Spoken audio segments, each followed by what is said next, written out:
राजगडाच्या पायथ्याशी असलेल्या या मंदिराच्या आवारात राजगड किल्ल्याविषयीची माहिती खूप चांगल्या पद्धतीनं बोर्डवरती लिहिलेल्या स्वरूपात आहे. ती तुम्ही आवर्जून वाचा. राजगडची नावे: शहामृग पर्वत, घनदाट अरण्य, विशाल पसारा, विशाल भूभागावर मान उंचावत विराजमान झालेला हा पर्वत काहीसा शहामृगासारखा दिसत असे, म्हणून यास शहामृग पर्वत म्हणत असत. ब्रह्मेश्वराचा पर्वत: स्वयं ब्रह्मऋषीने या जागी ठाण मांडले. जलकुंडाच्या तटी आपल्या कमलकरांनी शिवलिंगाची प्राणप्रतिष्ठा केली. इथेच ब्रह्मऋषींनी तप केले. शंभू महादेवास प्रसन्न केले. स्थानास महात्म्य लाभले. तेव्हापासून नाव रुजू झाले ब्रह्मेश्वराचा पर्वत. ब्रह्मेश्वर पर्वताचा दुर्ग झाला. प्रतिष्ठा नगरी नांदणाऱ्या सातवाहन कुलाच्या दक्षिणापती सम्राट गौतमीपुत्र सातकर्णी याने साम्राज्य हिताच्या दृष्टीने व व्यापार वाढीच्या दृष्टीने दुर्ग निर्मिले. ब्रह्मेश्वर पर्वतास दुर्गरूप देणारा हाच तो आद्यजनक होय. या ठायी कच्ची तटबंदी याच काळात निर्माण करण्यात आली. ब्रह्मेश्वर पर्वत ते मुरुंब देवाचा डोंगर. सातवाहन लयाला गेल्यानंतर राष्ट्रकूट राजे वाकाटक देशी चालुकांचं साम्राज्य आलं. तयांचे सामंत शिलाहार राजे राजा भोज शिलाहार यांनी इथे कारभार केला. यानंतर शेकडो वर्षाच्या कालावधीमध्ये हळूहळू ब्रह्मेश्वर या शब्दाचा अपभ्रंश होऊन भरमदेवाचा डोंगर ते मुरुमदेवाचा डोंगर असे नामकरण झाले. मुरुमदेवाचा डोंगर ते राजगड. ऐतिहासिक साधनावरून शिवाजी महाराजांनी राजगड कधी घेतला याचा उल्लेख मिळत नाही. 1645 मध्ये रोहीर खोऱ्याच्या देशपांड्यास आदिलशहाचे पत्र आले होते. त्यात आदिलशहाने लिहिले होते, शहाजीच्या मुलाने पुंडावा केला असून त्याने प्रचंड गड घेऊन त्याच्या समोरील मरुंब देवाच्या डोंगरावर बांधकाम करून पद्मावती, सुवेळा, संजीवनी, बालेकिल्ला अशी माचांना नावे देऊन संपूर्ण गडास राजगड असे नाव दिले आहे.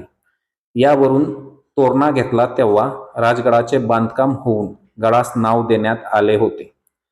राजगड ते नबीशहागड. 1704 मध्ये औरंगजेबाने या गडास वेढा घातला व गड ताब्यात घेतला. त्यावेळी त्याने राजगडाचे नामकरण नबीशहागड असे केले. नबीशहागड ते राजगड.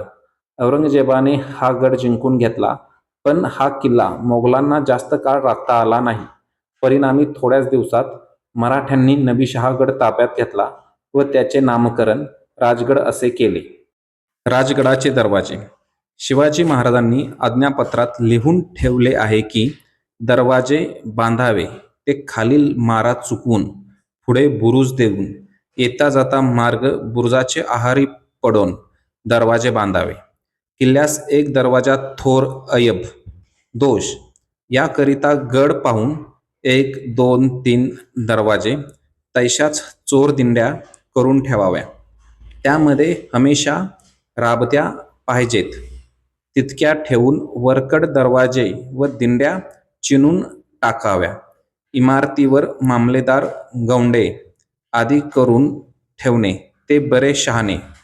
कृतकर्मे निरालस्य पाहून ठेवून गडाची इमारत मुस्तत करावी. वरील ओळी किल्ल्यांना अनेक दरवाजे असावेत या गोष्टीचे महत्त्व पटवून देतात. म्हणून राजगडास लहान मोठे असे 9 दरवाजे आहेत. त्यातील 6 लहान असून महाराजांच्या अनेक दरवाजे या नियोजनावरून देवगिरीची आठवण येते. देवगिरी किल्ल्याला एकच द्वार होते. शत्रूने ज्यावेळी मुख्य दरवाजातून प्रवेश केला त्यावेळी अक्षरशः कोंडमारा झाला व यादवांचे साम्राज्य संपुष्टात आले. त्यामुळे राजांनी अनेक दरवाजे ही कल्पना राबविली. चोर अथवा आपत्कालीन दरवाजे: शिवरायांनी आज्ञापत्रात लिहून ठेवल्याप्रमाणे त्यांनी राजगडास अनेक दरवाजे ठेवले आहेत. हे दरवाजे गडाखालून पाहिले तर दिसत नाहीत व या ठिकाणी दरवाजा असावा हेही ओळखू येत नाही. अत्यंत आणीबाणीच्या प्रसंगी या दरवाजाचा उपयोग केला जात असे. या दरवाजातून आत आल्यानंतर सरळ किल्ल्यात प्रवेश मिळत नाही. गोमुखी द्वाररचना: प्रत्यक्ष दरवाजांची रचना गोमुखी बांधणीची आहे. येणाऱ्या शत्रू सैनिकांच्या पाठीवर हल्ला करण्यासाठी पुरेशी संधी यात मिळू शकते. मुख्य द्वारापाशी शत्रू आल्यानंतर वरील बुरुजावरून तोंडावर मारा करू शकतो. शत्रू आत शिरण्याचा प्रयत्न केल्यास त्यांच्या अंगावर उकळते तेल, उकळते पाणी, दगड, बाण, भाले यांचा मारा करता येत असल्याने शत्रूला नामोहरम करणे शक्य होत असे. बालेकिल्ला हा फारसी शब्द आहे. याच शब्दाला अधित्यक्का हा शब्द पर्याय म्हणून दिला आहे. बालेकिल्ला म्हणजे किल्ल्याच्या आतील किल्ला, राजांचे राहण्याचे ठिकाण, धान्य, कापड चोपड, खजिना सुरक्षित ठेवण्याचे ठिकाण. राजगडाचा बालेकिल्ला सर्वात सुंदर आहे. राजगडावर जाऊन बालेकिल्ला न पाहणे म्हणजे काशीला जाऊन काशी विश्वेश्वराचे दर्शन न घेता परत येण्यासारखे आहे. बालेकिल्ल्याला जांभ्या दगडाची तटबंदी असून त्या तटबंदीला तिन्ही बाजूला 3 बुरुज आहेत. प्रत्येक बुरुजावरून गडाच्या 3ही माच्या मारण्यात येतात. त्याप्रमाणे बंदुका व तोफाचा मारा करता येईल अशी तटबंदी केलेली आहे. तसेच 3ही बुरुजावरून कोणत्या माचीवर काय चालले आहे, कोण आले गेले याची नोंद घेता येते. राजगडावर जे काही बुरुज आहेत त्यात सर्वात देखणे बुरुज बालेकिल्ल्याच्या दरवाजाला आहेत. हे बुरुज अष्टकोनी असून अनेक शिल्पांनी सजलेले आहेत. बालेकिल्ल्याच्या भोवती उभ्या कातळाचा कडा आहे. या चौफेर कड्यामुळे बालेकिल्ल्याची संरक्षण व्यवस्था अतिशय मजबूत झाली होती. दुर्गाला एक दरवाजा असू नये, तसेच बालेकिल्ल्यातही अनेक दरवाजे असू नयेत असा नियम होता. हा नियम या बालेकिल्ल्यातही पाळला गेला आहे. या बालेकिल्ल्याला पूर्वेकडून एक मुख्य दरवाजा व पद्मावती माचीकडील टेहळणी बुरुजाला अत्यंत अवघड अशी चोरवाट आहे. बालेकिल्ल्यावरून प्राथमिक स्वराज्य संपूर्ण दृष्टीपथात येते. अनेक गड, अनेक खोरे, अनेक नद्या, अनेक गावे असे मनोहारी दृश्य पाहायला मिळते. वास्तुदर्शन बालेकिल्ला दरवाजा, जननी देवी मंदिर, चंद्रकोर टाके, ब्रह्मेश्वर मंदिर, टाक्यांचा समूह, ब्रह्मर्षी गुहा, पद्मावती बुरुज, चोर दरवाजा, कोठारांचा समूह, संजीवनी बुरुज, राणी वसा, राजवाडा, सदर, बारूद कोठार, कडेलोट, सुवेळा बुरुज. सुवेळा माची मुरुंब देवाचा डोंगर घेतल्यानंतर काही दिवसातच इथे बांधकाम करण्याचा वा तटबंदी उभा करण्याचा बेत लाल महालात शिजला. महाराजांनी मुहूर्त पाहून या पूर्वेकडे धावलेल्या माचीवर भूमिपूजन करून बांधकामाला सुरुवात केली. सुवेळी कामास सुरुवात केली म्हणून माचीस नाव दिले सुवेळा. पूर्व दिशेला ही माची आहे. याच दिशेने सूर्योदय होतो व वेळेचा प्रारंभही होतो. या स्थापन केलेल्या स्वराज्यात सूर्यदेवाने सर्वेत सुवेळच आणावी व प्रतिपदेच्या चंद्रकोरीप्रमाणे स्वराज्य वाढत जावे म्हणून सुवेळ पाहून या ठिकाणी कुदळ मारून भूमिपूजन केले व माचीस नाव दिले सुवेळा.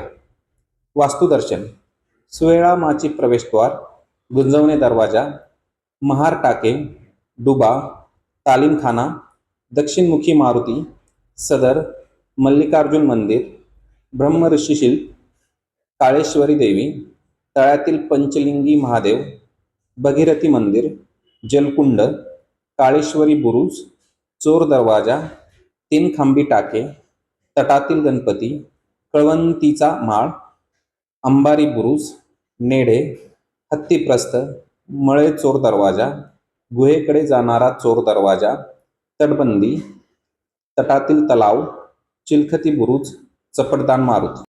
संजीवनी माचीची माहिती. या माचीस संजीवनी नाव ठेवण्याचे मागे अनेक कथा सांगतात. 1. या दक्षिणेकडील भागात संजीवनी नावाची वनस्पती मिळत असे, यामुळे या भागाला संजीवनी असे नाव पडले. 2. या माचीचे बांधकाम चालू असताना एक कामगार सुरुंगाच्या धमाक्यामुळे माचीवरून खाली पडला. त्यात त्याचा मृत्यू न होता तो जिवंत राहिला, म्हणजेच त्याला संजीवनी प्राप्त झाली म्हणून या भागाचे नामकरण संजीवनी करण्यात आले. 3. बालेकिल्ल्याच्या संजीवनी या भागाकडील बुरुजाचे काम चालू असताना गुंजवणे गावातील सोनवणे नामक व्यक्ती काम करताना खाली पडून देखील तो जिवंत राहिला. महाराजांच्या कानावर ही वार्ता गेल्यावर त्यांनी त्या भागात बुरुजाच्या खाली माणसासारखे एक दगडाचे शिल्प करावयास सांगितले व या माचीस संजीवनी असे नाव दिले. हे शिल्प संजीवनी माचीला जाताना वर पाहिले असता नजरेत येते. वास्तुदर्शन. संजीवनी प्रवेशद्वार, चिलखती बुरुज, दुहेरी तटबंदी, गूढ प्रवेश मार्ग, विविध शिल्प, आळू दरवाजा, 2 चोर दरवाजे, निशाणाची जागा, तलावांचा समूह, सदर वाड्याचे चौथरे, सरनौबतांच्या वाड्याचे चौथरे. पद्मावती माची. राजगडाच्या उत्तरेकडील सपाट भागावर पद्मावती देवीचे देवस्थान असल्यामुळे या भागाला पद्मावती माची असे नाव ठेवण्यात आले. माचीवरील वास्तुदर्शन. पद्मावती देवीचे मंदिर, रामेश्वर मंदिर, महाराणी सईबाई साहेब समाधी, पद्मावती तलाव, गुप्त पाण्याचे तलाव, धान्याच्या कोठी, चोर दरवाजा, सरनौबत वाडा, मुतपाकखाना, राजवाडा, बारूद कोठार, अंबरखाना, राणीवसा तलाव, सदर निशाणाची जागा, पाली दरवाजा. गुंजवणे गावाचा इतिहास. अति प्राचीन काळी सह्याद्री पर्वत दंडक अरण्याचा भाग म्हणून ओळखला जात असे. या दंडक अरण्यात अनेक वने होती. ज्या वनात कशाची जास्त उत्पत्ती आहे यावरून त्या वनास ते वन म्हणून संबोधले जायचे. या वनामध्ये गुंजीच्या वृक्षाची उत्पत्ती मोठ्या प्रमाणात आढळत असे. यावरून या वनाला गुंजवन असे नाव पडले. या वनातून जी वाहणारी नदी होती तिला गुंजवणी असे संबोधण्यात आले. या नदीच्या मुखापाशी जे गाव वसले त्याला गुंजवणे असे नाव प्राप्त झाले. या गावाचा इतिहास हा अति प्राचीन असून मातृसत्ताक समाजव्यवस्था होती. त्या काळातील स्त्री विरघळ मोठ्या प्रमाणात आढळतात आणि प्राचीन राजव्यवस्थेमध्ये या गावाला महत्त्वाचे स्थान होते. 84 गाव गुंजन खोऱ्यातील हे महसुलीचे मुख्य मौजे गुंजवणे म्हणून कार्यभार चालत असे. निजाम आदिलशाही कालावधीमध्ये हे मावळ शहाजीराजांच्या वतनामध्ये येत असून येथील देशमुख हेबतराव शिळीमकर हे होते. शिवाजी महाराजांनी राजगड घेतल्यानंतर स्वराज्याचा बराचसा कारभार गुंजवणे गावातून होत असे. आजही महाराजांच्या काळातील ज्या ठिकाणांना त्या त्या नावानेच ओळखले जाते. पेशवे कालावधी व इंग्रज राजवटीत राजगड तालुक्याचा कारभार याच गावातून चालत असे. वास्तुस्थळे. सतीचा माळ, एवाचा माळ, मारुती मंदिर, वेताळ, स्त्री समाधी, जननी देवी, रहदारी दांड, बाजारपेठ, घेरा राजगड, गुंजवणी नदी उगम, प्राचीन गुंजवणे गावाचे घरांचे चौथरे, पाठीमागील दास्तान, पुढील दास्तान, रहाटमाळ, कोठमजाई, रामवरदायनी, धनगर वस्ती, झगडमाळ, घळोबा, बुरुडपाणी, पार्टिकी, चांभारवाडा, गजलक्ष्मी मंदिर, गावठाण, वाघजाई, सरावना, बाजारवाट, महारपेढा, ब्राह्मणवाडा, आनंदाश्रम, सुतारकी, महारकी, चांभारकुंड, जननी मंदिर, डिंबळे बाबा समाधी, छत्रपती शिवाजी महाराज व डॉक्टर बाबासाहेब आंबेडकर स्मारक, चपटदान मारुती मंदिर, शिवकालीन महादेव मंदिर, रसाळवाडी, बांदलवाडी, जांभुलवाडी, चाफेमळा, लिंबनवाडी. तुम्ही राजगडावर यापैकी कोणकोणत्या गोष्टी पाहिलेल्या आहेत हे खाली कमेंट सेक्शनमध्ये कळवा. ही जर माहिती तुम्हाला महत्त्वाची वाटली असेल तर ती इतर लोकांना शेअर करा. धन्यवाद.